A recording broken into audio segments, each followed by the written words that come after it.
harka fuune hordoftootaaf daawwattoota gammeetuu fi nagaa jaalallee fi tokkummaan rabbii bakka jirtan cinaa dhaqqabu har'as dambalii jaalala tokko sinii qabadhee dhufeera. Gammeetuu fi waliin turtii gaarii taasisaa.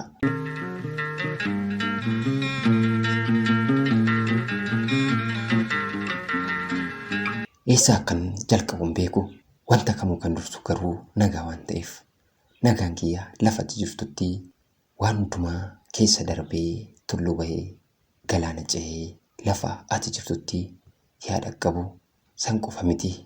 Nageenyi kiyyaa hordoftootaa fi qopheessitoota gammeetuu illee haada qabu.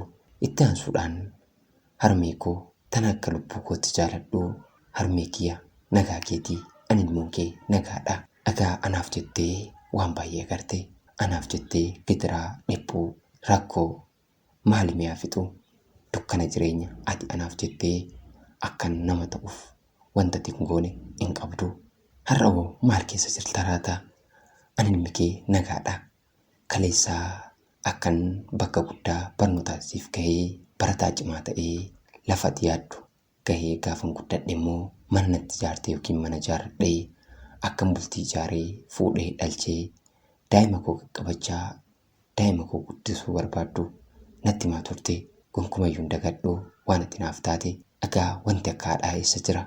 Ani garuu kaayyoo ati naaf dhamaa dadhabaa turte sana galmaan ga'uu hin dandeenye. Yaa harmee kiyya yeroon waan kana sii barreessu fuulli koo imimmaani harki koos ni hollata. Maal akkan jedhee sittuu hin beeku.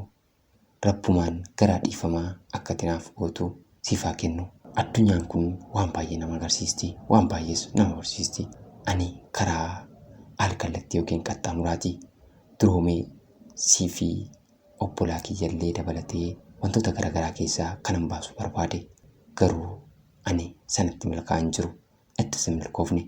Haa ta'u dhagaa fayyaa qabaachuun waan tokko rabbitti hin badiin jechuunis hin taatu. Rabbitti silaa hin badu gonkumayyuu. Egaa galanni waaqaaf haa ta'utti ani irra fayyaa qaba. Gaafan manaa ba'u sana gonkumaan daganne barumsa koo sadarkaa tokkoffaa akkan xumuree gara sadarkaa lammaffaa eegaluuf jedhu ture. Kanan gara biyya ambaa deemee kallattii dalgaatiin duroomuu barbaade. Ati yeroo sanatti ganda baadiyyaadhaa kaatee dadhabee beela'e osoo hin jenne ana ilmoo keetiif galaa galeessaa yookiin immoo nyaataa fi wantoota biraatiin na gargaaraa turte. Harmee galata kee gonkuma himee fixuu hin danda'u. Galanni kee guddaadha. Rabbii gaditti galatoomi. Dhagaa anis rabbuma kiyyan kadhaa homaa gochuu hin danda'u. Rabbiin na jiraachisee siifis umurii kennee siin na agarsiisu. Wanti nani kaleessaa siin dhoksee gara biyya ambaa deemuuf godhe har'aa natti mul'achaa jira. Hin dagadhu guyyaa sana maaf barumsaaf jettee ati na gaafattus mataa na dhukkubaa jiraan siin jedhe. Dhugaa taanaan yeroo sanatti mataa miti kan na dhukkubaa ture. An biyya irraa qaariidhaaf jechan mana barumsaa korraa hafe. Sana boodas ati biyya lam jettee qarshii 200 sabbata kee irraa hiiktee natti laatte. Anis akkuma qarshii kiyya fudhee ati gara baadiyyaa deemteen ani guyyaansaa sanbata waan tureef sanbata saa 11tti ka'ee konkolaataa Adaamaa qabadheen amala kiyyatti itti fufee guyyaa lamaaf Adaamaa bulee konkolaataa gara Dirree Dhawaa jedhu qabadheen gara dirree kiyyaatti sokkee. Dirree akkuman ga'ee siif bilbileenis bilbilli kee cufaa fi akka argachuu hin dandeenye naaf himte.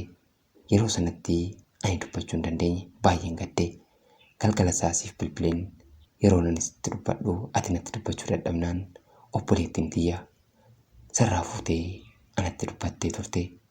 Dhagaa garaanaadhaa hagam akka ta'e tilmaamuun nama rakkisu. Anis yaa harmee kiyya duriyyumaan miti kanan biyya gadhiisee fade.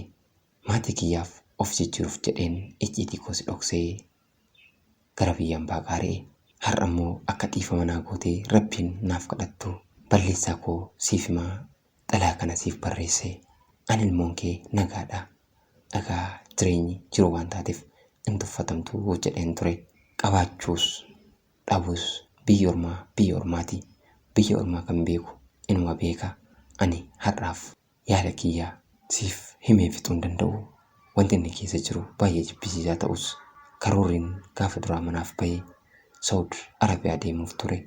Har'a garuu osoo achi hin geenyeen magaalaa Yimaan keessa rakkachaa jira. Yaa harmee koo maal jedhee akkan siif himu hin beeku. Jaalalli ani siif qabu hedduudha. Ummaa koo hedduun si jaaladha. Iddoo siif malu kamuu eessan si kaawwadha.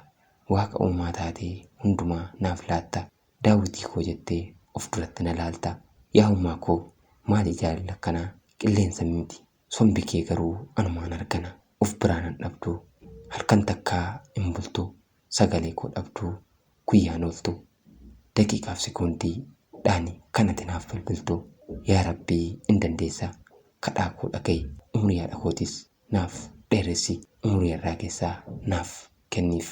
Anaanis na jiraachisii. Isheen wal agarsiisi. Ilma kee baay'ee si jaalatuu fi baay'ee si kabaju. Siif jiraachuullee fedhuu Ziyaad Jundiitii magaalaa Yemen irraa. Deessee koo Arsii Baatti kan argamtu aanaa jechuu gandaa Gurree Xabbinoo Badriyaa Ibraahim Saadootiif ilma keetii. Nagaatti haadha koo. Asumaanis sirbaa Aabbitoo Kabbadaa fageenyan na dhoowweef malee si yaaduu hin dhiifne kan jedhu. Warri haadha qabdan waaqa keessan galateeffadhaa. Naaf ulfaadhaa. Tole obboleessa keenya seenaa kee waan nu qoddeef guddaa galatoomi. Egaa asirraa waan baay'ee barachuu dandeenya. Yeroo baay'ee waan goonu kamittuu eebbaaf marra abbaa maatii keenyaatiin yoo goone bareeda. Waan maatiin keenya hin jaalanne gochuun gaarii miti. Hagitti milkaa'uu keenyallee xiqqaa waan ta'eef jechuudha.